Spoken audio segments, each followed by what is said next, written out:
Pastinya lagi di pemakaman wakaf Ulu Jami.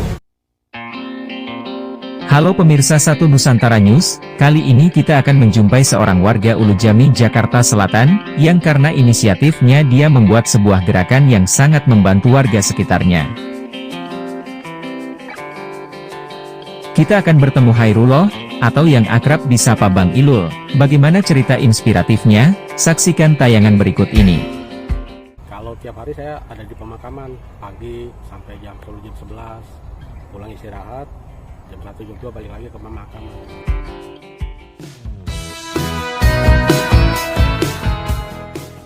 Alhamdulillah kegiatan sodako ini berumur 5 tahun lebih, dan alhamdulillah juga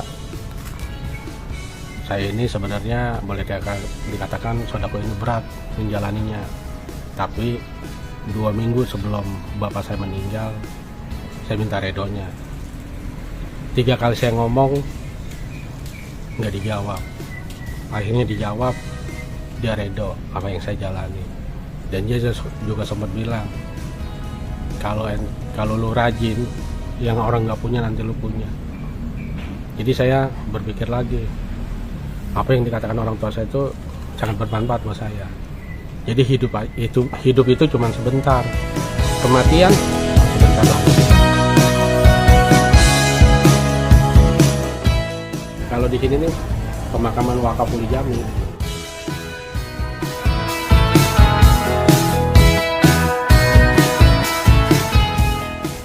Ya kalau sebenarnya sih saya gali kubur juga, ngerawat makam juga. Pertamanya kan saya main di pemakaman itu ngerawat keluarga besar saya. Berlanjut dengan kondisi pemakaman yang tidak rapi, ya saya mulai dibantu untuk membantu pemakaman ini, yaitu terlibatlah dijadikan penggali kubur. Ya saya terima aja, karena kematian itu nasihat. Dari situ saya mulai memahami ternyata pemakaman itu menjadi nikmat buat saya. Kalau bermain rawatan makam saya 2016, berlanjut dengan COVID, ya saya mulai itu gali kubur juga, bantu gali kubur. Nah, tidak puas dengan gerakan saya cobalah berpikir ke depannya lagi. Ternyata ada kenikmatan tersendiri tentang di pemakaman itu, dan orang yang nggak tahu saya menjadi tahu. Banyak ilmu yang saya dapat juga di pemakaman, karena saya lebih menikmati di pemakaman. Karena yang orang nggak paham saya menjadi paham, yang orang nggak bisa saya bisa, karena ada yang lain lah di pemakaman itu yang saya lihat. Makanya saya lebih cenderung di pemakaman dan menjadi tenang hidup saya. Kalau gali kubur itu saya udah punya anak 3. Ya, suami yang baik, ya sosok suami yang bertanggung jawab buat anak-anak, buat saya sendiri, buat keluarga lah.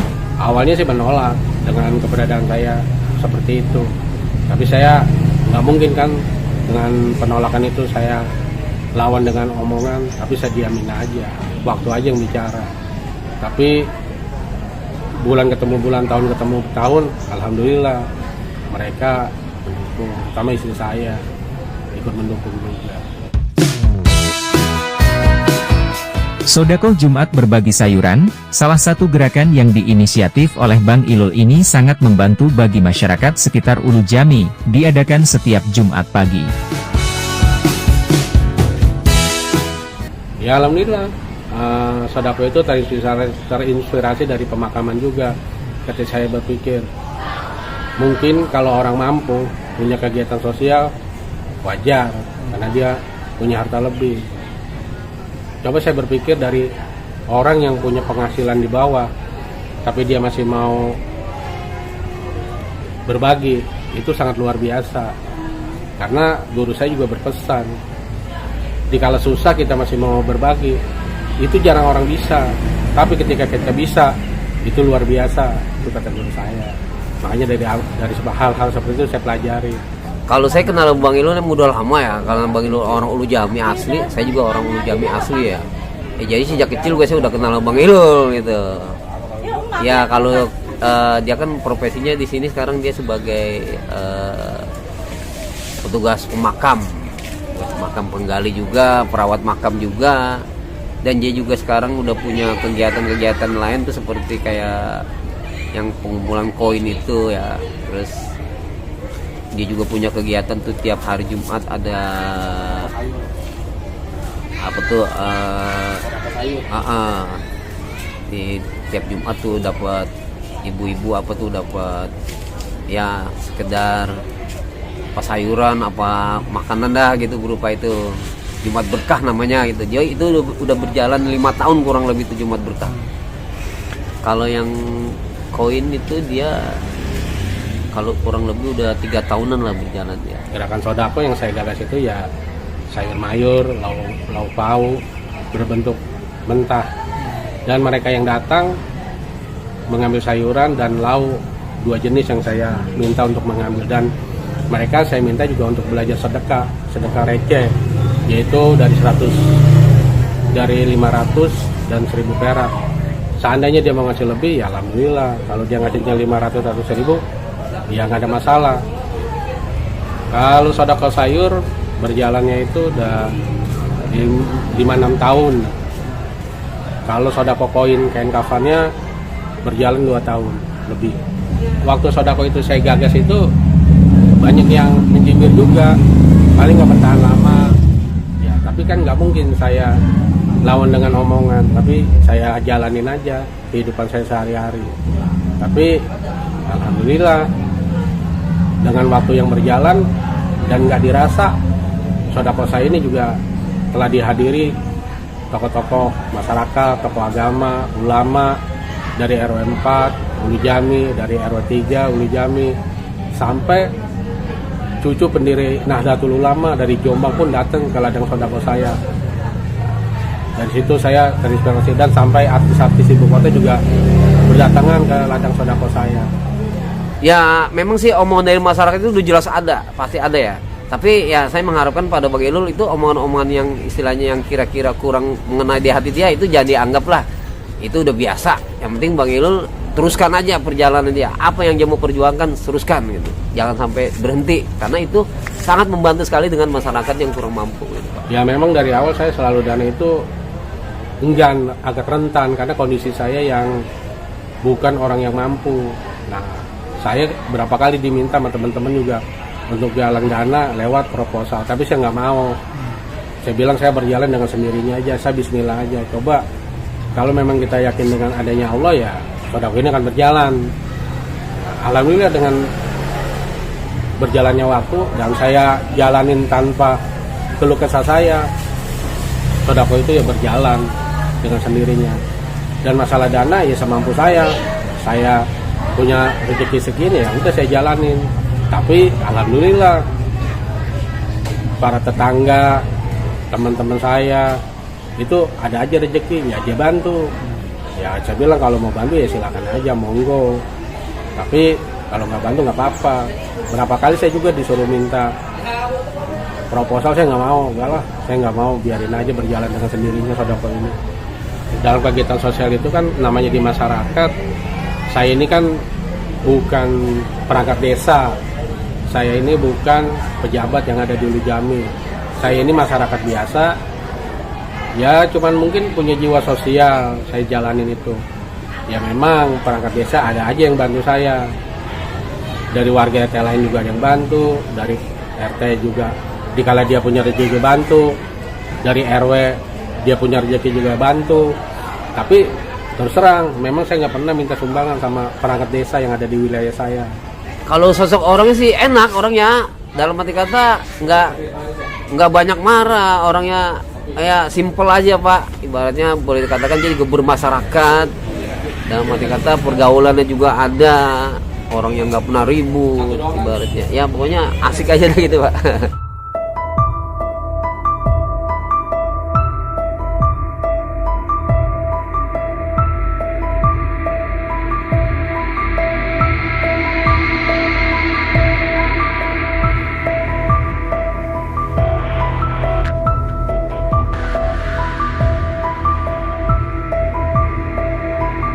koin kafan ini saya kumpulkan itu dari ladang-ladang sodako saya. Mereka ngambil sayuran, tapi mereka itu saya bilang belajar sedekah untuk sedekah receh 500 atau 1000 perak.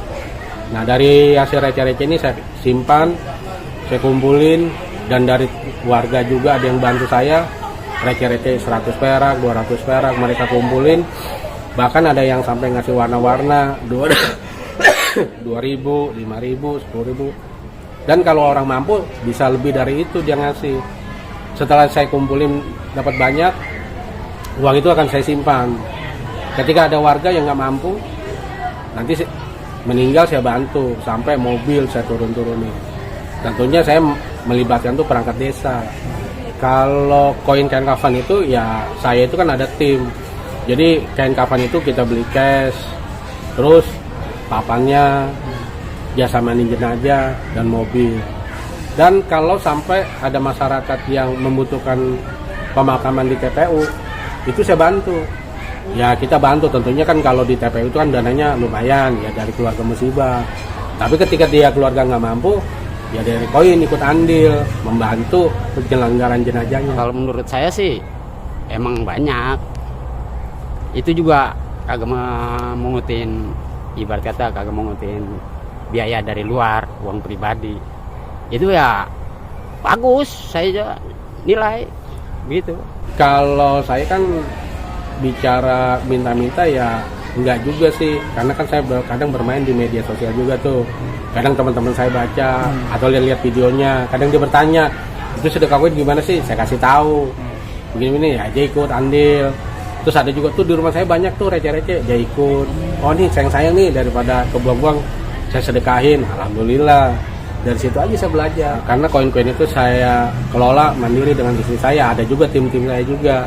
Cuman saya belajar aja gimana caranya. Karena kan kalau untuk kepengurusan belum bisa. Kalau nanti dia minta gaji, gajinya nggak ada. Orang masih receh bermainnya. Ya alhamdulillah kalau dari koin mah, kalau buat nombok mah nggak ada. Tapi alhamdulillah sampai saat ini kurang lebih sudah 30 jenazah dari koin bantu. Kepribadiannya baik, jujur. Dia juga banyak istilah kata banyak ya nggak kayak orang-orang lain lah gitu. Kalau diinin ya kejujurannya gitu loh. Karena saya lebih nyaman di pemakaman pertama. Terus dengan kegiatan sosial saya juga lebih nyaman. Ketika saya di Cibir juga menjadi cambukan buat saya juga. Ternyata seperti ini loh, ternyata kalau orang yang penghasilannya pas-pasan punya kegiatan sosial seperti ini cibirannya. Bagaimana? Ternyata orang-orang yang mampu juga ketika punya kegiatan sosial dia nggak tahu duitnya itu dari mana. Kadang sampai saya sih nggak mau tahu cerita itu, tapi saya berprinsip masa saya nggak bisa. Coba lagi tangan. Kalau bicara mampu sih wajar. Kalau untuk kegiatan sosial ini ya yang ada saya jalanin semampu saya. Tapi kalau buat program-program terobosan yang baru saya belum terpikirkan karena saya lagi fokus yang ini aja nih tentang kematian sama saudara saya. Kalau koin kain kafan saya sekelurahan Ulu Jami. Ada 9 RW. Kalau sayur mayur bebas dari mana aja masuk. Dari Ciledug, pernah saya tanya dari Ponokaren datang, dari Ciledug, dari Petukangan, banyak dah. Ya awalnya sih ya gimana ya, takutnya nggak cukupin gitu ya, namanya di kuburan ya. Tapi ya kita jalanin aja, ikhlasin aja. Kalau awalnya ya itu mereka takut lah, karena kan latar belakang saya ini bukan pejabat atau orang mampu. Tapi saya bilang saya mah bismillah aja. Kalau manjang Allah redo, kalau nggak manjang Allah juga. Pengennya nih Bang Ilul nih, dia berjalan terus nih. Dalam arti kata nih yang tiap hari Jumat harus berjalan terus supaya lebih maju. Terus yang sistem koinnya itu saya minta supaya berjalan terus, jangan di stop ibaratnya. Karena itu sangat membantu sekali sama masyarakat. Itu terutama masyarakat yang kurang mampu, kalau ada yang meninggal kan dia bisa bantu dengan berupa koin itu, dia bisa membantu buat memandikannya atau menguburkannya apa segala macam. Yang saya minta sih itu supaya dia teruskan lagi usahanya seperti itu dong. Ya mudah-mudahan dengan kegiatan yang saya gagas ini paling tidak mereka itu mensupport, mendukung, dan saya juga tidak pernah menyusahkan mereka, nggak pernah tuh. Saya berjalan, kemampuan saya yang jalan. Jadi saya akan buktikan kepada masyarakat Ulu Jami bahwa saya bisa tanpa minta-minta. Alhamdulillah sih sampai sekarang ya ya bagus, baik menurut keluarga buat diri pribadi suami saya. Doa saya sih buat Bang Irul ini ya mudah-mudahan ya dipanjangin umur, dikasih rezeki yang banyak, yang mudah-mudahan sadakoh, infak ini ada kegiatan yang sosialnya lebih banyak lagi dan berjalan lancar gitu. Jalani terus, ya biar selalu sehat suami saya, biar selalu lanjut itunya kegiatannya.